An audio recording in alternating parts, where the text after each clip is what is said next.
심평 변호사가 윤석열 대통령 면회를 다녀왔습니다. 그리고 나서 서방의 개입, 특히 미국의 개입을 거듭 호소했는데, 이 페이스북을 보면은 윤석열 대통령에 대한 가혹한 정치적 탄압의 범인이라는 제목을 달았습니다. 그 범인이 누구냐? 겨우 1.8평 정도의 좁은 공간, 더군다나 윤석열 대통령께서는 몸집이 좀 있기 때문에 이 화장실 빼고 뭐 빼고 하면은 누울 공간이 거의 없다시피 합니다. 1.8평 정도의 좁은 공간에다가 허접한 골판지로 만든 받침대만 하나 넣어줘가지고 그 위에 식판을 놓게 한다 하면서 밤에 윤석열 대통령 같은 큰 최고의 사람이 누우면 그것으로 꽉 차는 공간이다. 물론 에어컨도 없다. 이 독방은 서울구치소에서 주로 유영철 같은 미집행 사형수에게 배당되는 곳이라고 한다 라고 설명했습니다. 그러면서 앞서 구속돼 갇혀 있었던 전직 대통령들은 윤석열 대통령 같은 처우는 받지 않았다. 불행히도 한국의 현대사에서 대통령을 지낸 이가 구속되는 일이 이어졌다. 전두환을 필두로 노태우, 박근혜 대통령, 이명박 대통령, 윤석열 대통령에 이르기까지. 그런데 교정당국 그 뒤에 법무부나 권력의 핵심에서는 그를 전직 대통령에다가 한명숙 전 국무총리를 포함한 인물들이 수감됐을 경우 지금 윤석열 대통령에서는 독방 몇 개의 경계를 허물어 가지고 충분한 공간을 확보한 다음에 책상이나 에어컨 같은 비품을 넣어서 그래도 최소한의 예우는 갖춰줬다 하면서 관행으로 내려오던 이런 원칙을 이번에 깬 자가 누구냐? 윤석열 대통령 수감 직전에 서울구치소로 이에 관한 지시가 내려왔다고 한다. 그 지시를 내린 사람이 바로 윤석열 대통령에 대한 가혹한 탄압이자 정치 보복을 했던 범인이다. 조은석 특별검사팀, 김병기 민주당 원내대표, 이재명 정부의 핵심 실세들과 교정당국의 책임자인 정성호 법무부 장관 등을 거론하면서 그러면서 오랜 역사를 통해 인권을 진척시키기 위해 노력해 온 미국이나 서방 세계에서 지금의 대한민국의 전직 국가 원수가 겪고 있는 비참한 처우에 대해서 개입해 주기를 요망한다. 미국은 이미 개입을 시작했죠. 그런데 이재명 정부가 듣지를 않고 있습니다. 심평 변호사는 지난 25일 변호사 자격으로 윤석열 대통령을 접견하고 왔다면서 윤석열 대통령으로부터 참으로 놀랍고 가슴 아픈 이야기를 들었다 하면서 그 1.8평 골방에 책상이나 걸상은 커녕이고 골판지로 만든 받침대 하나밖에 없었다고 한다. 여기 받침대 앞에 쭈그리고 앉아서 간신히 식사를 하고 그 위에 성경책을 놓아 읽는 외에는 어떤 지적 활동조차도 할 수가 없다. 최소한의 운동도 할 수 없어서 소화에 문제가 생겨 애를 먹는다는 말씀도 하셨다. 밤에 자리에 누우면 꼼짝달싹 할 수가 없다고 한다. 이러한 처참한 주거 환경은 한마디로 생지옥이다. 여기에 대해서 법무부는 지난 13일 날 윤석열 대통령은 교정관계 법령에 따라 일반 수용자들과 동일한 처우를 받고 있다 하면서 다른 수용자들과 불필요한 접촉을 차단하기 위해 일부 처우에 대해 다르게 관리하고 있다. 그 다르게 관리하고 있는 수단이 유영철 같은 사형수 같은 그런 독방이 있었는데다 배정하는 겁니까? 물론 여기에 대해서 이재명 정권의 요직을 차지하고 있는 자들이나 내란 특검 같은 그런 쪽에서 내린 조치도 있지만 또 하나 정말로 괘씸한 것은 이것을 지적하지 않을 수 없습니다. 장동혁 의원 그리고 장동혁 후보가 당시 안철수 의원님을 포함해서 우리 당 의원들이 특히 한동훈계 의원들이 당론을 어기면서까지 탄핵에 찬성하지 않았다면 지금쯤 윤석열 대통령이 아니라 이재명이 서울구치소에 있을 것이다 라고 지적을 했죠. 그러면 이재명이 만약 그런 독방에 갇혀 있다면 지금 개딸들이 어떤 반응을 보일 것 같습니까? 난리가 났겠죠. 그러니까 순전히 만약에 이재명이 그런 종류의 독방에 그런 취급을 받고 있다면 개딸들의 난리가 불을 보듯 뻔한데 우리 보수사회를 아주 맹탕으로 우습게 보는 것 같습니다. 여기에 대해서 미국에서는 여기에 대해서 이재명 정부에 강력하게 경고를 하고 있었습니다. 이미 위성락까지 만나가지고, 위성락 국가안보실장이죠. 만나가지고 여기에 대해서 강력하게 경고를 하고 또 했는데 위성락도 이재명도 왜 침묵을 하고 있습니까? 위성락 국가안보실장이 이 말 듣고 이재명한테 보고 안 한 것 같습니까? 이재명은 지금 이제 미국과의 관세 협상에서 한마디도 못하고 잭소리도 안 내고 있는데 자기네가 지금 현재 엄청나게 불리한 협상을 하고 있다, 불리한 위치에 처해 있다는 것이 그대로 드러나고 있는 상황에서 윤석열 대통령에 대한 부당 대우, 이런 부당한 대우는 바로 브래드 플라이츠 미국 우선주의 정책연구소 부소장이 윤석열 대통령이 박해를 받고 있거나 부당하게 기소되고 있다는 인식을 그대로 위성락 국가안보실장한테도 전했다는 겁니다. 그러면 뭔가 달라져야 되는데 전혀 달라지지 않으면서 관세협상은 끝까지 유리하게 마무리 짓겠다, 그게 될 것 같습니까? 저는 그거 굉장히 어렵다. 상당한 피해가 우리 국민들한테 쏟아질 것이다. 니들이 잘못하고 피해는 국민들이 입는 그런 상황이 오지 않을까, 우려되지 않을 수가 없습니다. 자, 지금 이재명은 천벌 받을 겁니다. 더군다나 대통령 임기 중에는 재판을 아예 멈춰버렸습니다. 이것조차도 전 세계가 이걸 용납할 것 같습니까? 그런데 이런 상황에서 이재명은 8.15 날 광화문에서 자기네 개딸들이나 지지자들 모아놓겠죠. 1만 명이 모여가지고 국민임명식이란 걸 거행한다고 합니다. 그날 동시에 광화문에서는 비록 낮 시간이긴 하지만 그거는 저녁 때 8시부터 한다고 하는데 낮 시간이긴 하지만 오후 2시, 1시, 2시부터 보수우파 집회가 열립니다. 여기는 주최 측이 누구냐에 가릴 것이 없습니다. 누구라도 한 사람이라도 더 나가서 여기에 힘을 실어 주십시오. 그래가지고 정말 이런 정권에 대한 경고를 울리게 해 주십시오. 왜냐? 이재명이 모을 수 있는 그날의 인원이 8.15 국민임명식, 국민 대표가 나가가지고 이재명을 임명한다 하면은 이재명은 수락 연설을 하겠다. 이미 자기네 취임식 다 했습니다. 다 했고 진짜로 이거는 쇼밖에 안 되는데 특히 외국인 사절단은 초청도 하지 않는다고 합니다. 쪽팔리겠죠. 얼마나 국제적으로 쪽팔리는 행동을 하고 있는지를 자기네들도 아는 모양입니다. 여기에 8.15 때 최대한 모여주십시오. 그거 가서 연설 안 들어도 됩니다. 어떻게든 이재명 즉 현직 대통령이 모을 수 있는 인원의 10배, 100배 모여가지고 위세를 가시함으로써 시간은 비록 다르지만 우리는 낮 시간이니까 최대한 모여가지고 길을 꺾어버립시다. 그리고 지금 일국의 대통령이었던 사람한테, 아니 유영철 같은 그런 미집행 사형수한테나 배당되는 독방을 제공해놓고 돌아누울 수도 없는 그런 상황으로 인권을 탄압한다. 저는 미국이 어떤 방식으로든 반응을 하리라고 봅니다. 왜냐? 트럼프의 핵심 측근들이 이미 이에 대해서 경고를 하고 나섰기 때문입니다. 그리고 탄핵 통과만 없었다면 이재명이가 어떤 방에 가 있었을 수 있겠습니까?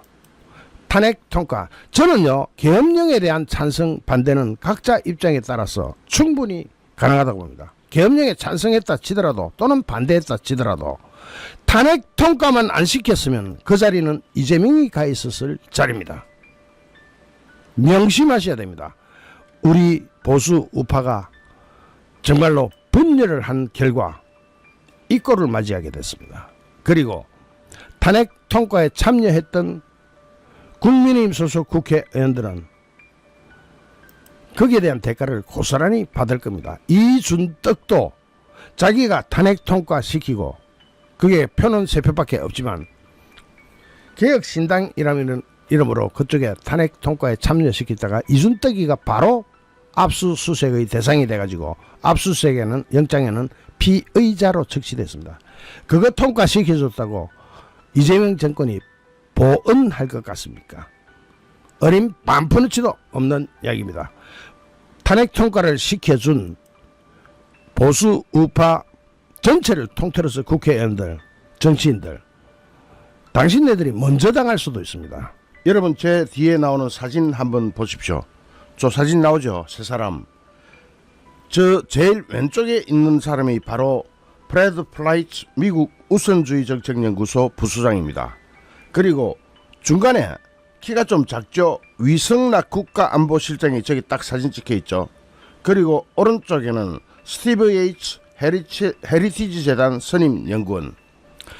위성락한테도 똑같이 오히려 더 강력하게 경고를 했는데 위성락은 이 경고를 받아들이고 이재명한테 보고를 했을 것이고 이재명은 그 보고를 분명히 받았을 것이고 그런데 위성락이고 이재명이고 이 엄청난 사건에 대해서 왜 아무 말도 안 하고 침묵을 지키고 있습니까? 프레드 플레이츠 미국 우선주의 정책연구소 부소장이 그저께 우리가 보도한 이 한국어 기사, 이 한국어 기사에 나온 내용은 제가 직접 한국 국회의원들 대표단에게 했던 발언과 관련된 것입니다. 그때 뭐라고 발언했느냐? 저는 그들에게 윤석열 전 대통령이 박해받고 있거나 두 번째 부당하게 기소되고 있다는 인식은 트럼프 행정부에게 매우 나쁘게 받아들여질 것이라고 말했습니다. 라고 SNS X에 글을 딱 올렸죠. 그걸 위성락 국가안보실장은 직접 프레드 플라이츠한테 들었으면서 이재명한테 보고 안 했을 리 없고 보고를 받았을 것으로 틀림없는 것으로 보이는 이재명은 왜 침묵을 지키고 있느냐. 이거 우리나라를 뒤흔들 어마무시한 사건인데 조선일보가 직접 인터뷰를 했습니다. 전화 인터뷰. 지난주 미국 워싱턴 DC를 찾은 한미 의원연맹 관계자들과 만난 국회의원들을 직접 13명을 만나가지고 윤석열 대통령이 불공정한 수사 재판을 받아서는 안 된다라고 밝힌 것으로 딱 입증이 되어 있는 프레드 플라이츠 미국 우선주의 정책연구소 부소장이 이번 달 초에 이재명 정부의 안보 분야 대장인 위성락 국가안보실장과도 만나가지고 똑같은 입장을 직접 전했다고 확인이 되었다고 조선일보가 단독 특종 보도를 하고 있네요. 프레드 플라이츠는 트럼프 1기 때 백악관 국가안보회의 비서실장을 지낸 여러 측근 중에 한 명이고 28일날 자신의 SNS X에다가 윤석열 대통령이 박해를 받거나 또는 불법으로 기소된다는 인식은 트럼프 행정부에서 매우 나쁘게 받아들여질 것이라고 글까지 올렸습니다. 물론 위성락한테도 직접 이야기했고 그러면 위성락도 지금 이리저리 국가안보실장으로 미국 가가지고 관세 협상이니 뭐니 한다고 설치고 다니고 있는데 이 이야기를 듣고 왜 우리나라 국민한테는 알리지 않았습니까? 이것은 이재명 정부가 대한민국 국민의 알 권리를 철저하게 무시하고 있다는 방증이 되죠. 플라이츠는 오늘 조선일보와 전화 인터뷰를 했고 이 인터뷰에서 지난달부터 한국 정부 관계자, 국회의원 등등과 여러 차례 회의를 가졌고 위성락 실장과의 면담에 대해서는 내용을 언급하고 싶지는 않다면서도 윤석열 대통령이 부당한 대우를 받지 않아야 된다고 위성락 실장한테 강조한 것은 사실이라고 팩트체크를 누가 딱 하느냐. 팩트체크를 당사자가 직접 팩트체크하면서 이야기를 합니다. 위성락 실장하고 플라이츠하고 이 만남은 이달 초에 워싱턴 DC에서 이루어졌는데, 여기에는 워싱턴 DC의 대표적인 친 트럼프 싱크탱크인 AFPI 출신으로 미국 조야에서 손에 꼽히는 중국에 대한 매파, 중국 매파인 스티브 예이치 헤리티지 재단 선임 연구원도 배석했다. 사진이 탁 나왔다. 이 사진 누가 줬느냐? 이 사진 역시도 직접 당사자인 플라이츠가 조선일보한테 준 바로 그 사진. 와, 너무 정확하게 나와 있네. 중간에 딱 위성락 국가안보실장. 여기서 또 예이츠는 트럼프 1기 백악관 부통령 안보보좌관을 지낸 인물이기도 합니다. 플라이츠의 이 같은 의뢰에 위성락 실장이 어떻게 반응했는지는 알려지지 않고 있다라고 조선일보가 보도를 하네요. 이거 어마무시한 사건입니다. 플라이츠는 지금 자기는 개인적인 입장에서 말하고 있다. 트럼프 행정부에서 직접 일하지는 않기 때문에. 그러면서도 윤석열 대통령이 부당한 대우나 박해를 받거나 과도한 형량을 받았다는 인식은 미국에서 이게 저야 전체입니다. 지금 미국에 갔다 온 사람들은 전부 한 입으로 다 같이 똑같이 이야기하는 게 전부 다 가니까 북한 중국 이야기 하더라. 이거는 저기 이준떡이도 그런 이야기를 하고 있습니다. 자, 그러면서 경우는 다르지만 트럼프 미국 대통령도 퇴임 후에 정치적으로 박해를 받았기 때문이다 하면서 트럼프 진영에는 한국의 정치 상황, 특히 최근에 대통령 선거와 관련한 선거 이후, 이번 대선 이후, 그 이후 발생한 일들에 대해서 매우 주의 깊게 지켜보고 있는 사람들이 많다. 그래서 이제 백악관이 지난달에 이재명 당선된 이후에 첫 발표문에서, 첫 메시지에서 전 세계 민주주의 국가에 대한 중국의 개입과 영향력을 경고해가지고 이재명한테 축하를 해주는 게 아니라, 대통령 당선 축하를 해주는 게 아니라 중국을 꺼내면서 외교적인 갈래에 비춰서 매우 이례적이라는 이야기가 나왔습니다. 여기서 플라이츠가 또 이런 이야기를 합니다. 트럼프는 브라질하고 관계에 있어서 전임 대통령인 자이르 보우소나로 대통령과 보우소나로 대통령 즉시 부당한 탄압을 받았다면서 최대 50%의 관세를 부과하겠다고 했는데, 이거는 부당하냐 안 부당하냐 당부당의 관계 없이 상대국 내정을 문제 삼아서 외교정책에도 영향을 끼칠 수 있는 상징적인 장면이 됐는데, 플라이츠는 비슷한 일이 한미관계에서도 일어날 수 있느냐라는 질문에 개인적 의견으로는 가까운 동맹의 전 대통령이 퇴임 후 박해를 받고 있다는 인식이 미국에서, 그리고 트럼프 미국 대통령에게도 매우 부정적으로 받아들여질 것이다. 야, 지금 심각합니다. 이 뭐 관세 협상,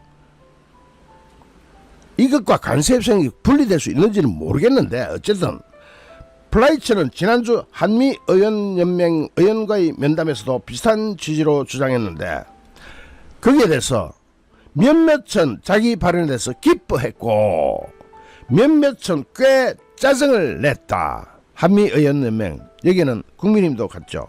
나경원도 같습니다. 플라이츠 발언에 대해서 이 우리 보수 진영 국민의힘과 저쪽 이준석이 이쪽도 같이 갔습니다.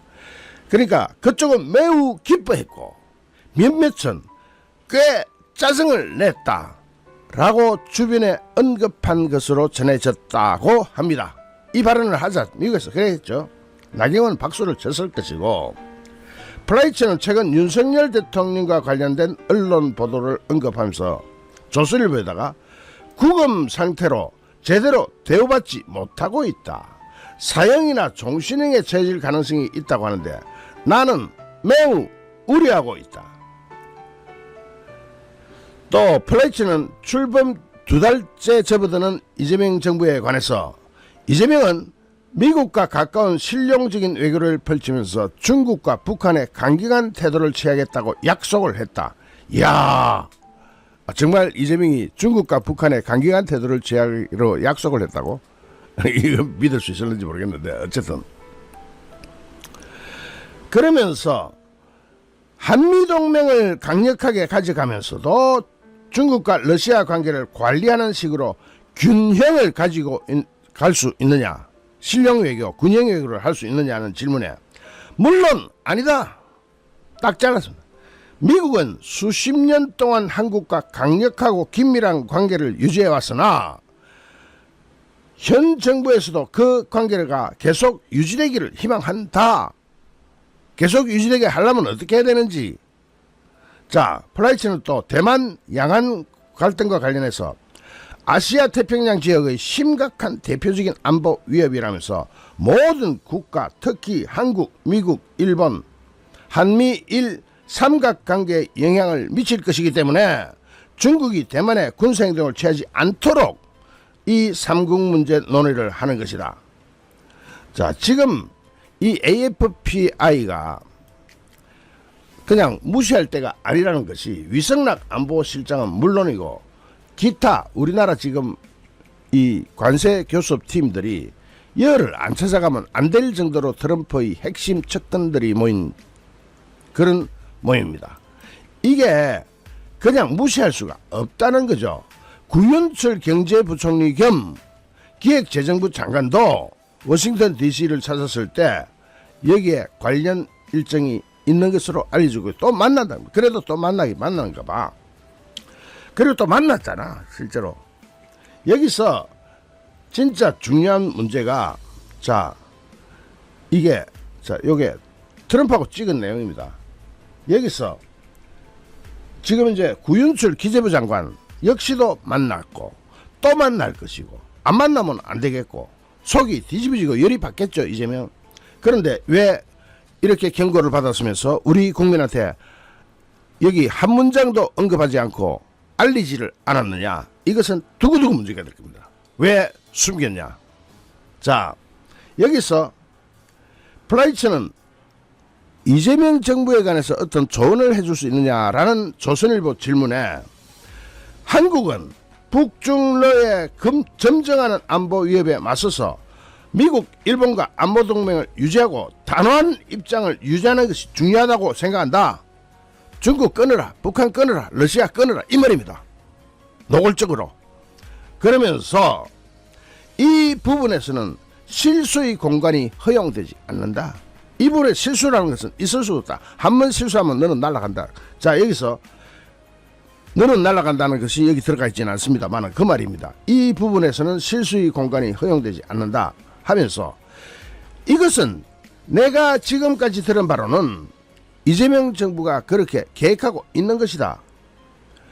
즉 중국과 러시아와 북한 이쪽하고 한미동맹에 버금가는 수준으로 정책을 유지해 나간다. 그거 되지도 않는 이야기다.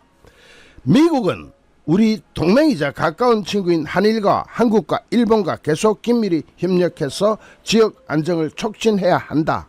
말 들어라. 말 안 들으면 너는 골아간다. 자 여기에다가 세상에 오산 공군기지 레이더 시설을 압수수색을 해. 이 공군기지가 미국 대통령의 전용기 에어포스 1이 이 착륙을 하는 그런 데입니다. 이게 미국이 얼마나 특히 북한 움직임 레이더 이걸 털어가. 이게 지금 트럼프를 화나게 하는 게 한두 개가 아닙니다. 더군다나 미국과 일본이 핵무기 사용 도상 연습을 할 때 한국은 빼버렸다. 한국 패싱 이거 어떻게 하느냐. 자 이 진영으로 가고 있는데 지금 이재명 정부는 이러한 정말로 긴급하고도 중요한 사항을 위성락 안보실장도 국민한테 브리핑하지 않았고 이재명도 국민한테 브리핑하지 않았고 침묵을 지킨 이유가 뭐냐. 국민의 알 권리, 대한민국 국민을 상대로 속였느냐, 이 부분 또한 아주 논란이 일 것으로 보입니다. 잠시 후 또 다른 주제로 여러분을 찾아뵙겠습니다. 시청해주신 여러분께 진심으로 감사드립니다. 여러분 고맙습니다.